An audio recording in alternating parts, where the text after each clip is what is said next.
sana demedim ki bacarmazsan. Lap tecrübeli traktorçuların da başına bu iş gelir. Hele gör dilin de var. Yaxşı ay Sərvinaz, bu saatim dedim mexanik gəlir, oğluna mani olma. Bir oğlum olurla matam olsun, işi yaxşı olsun işi. Yaxşı.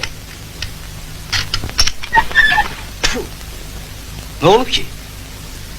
Çözüm de bilmirəm. Budur müxani.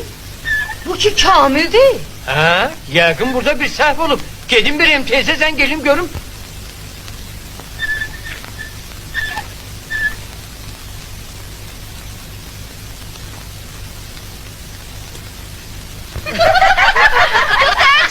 Sen kız değil ha. Bu senin için gece pambık yıkmak değil ha.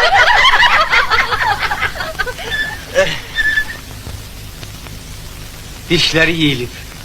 Gerek şpindelle eşilsin. Şpindelin var? Var. Getir.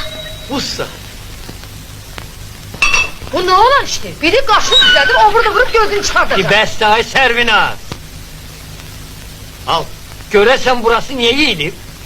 Sahədə daş kesek çoktur. Bilirsinizmi? Yaxşı təmizlənməyib. Yaxşı. Məlum oldu.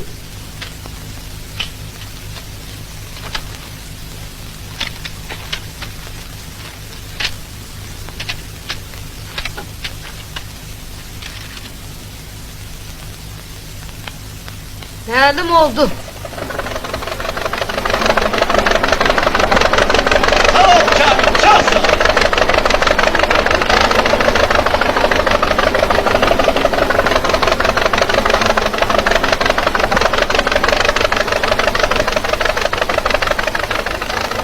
Bura bak oğlum.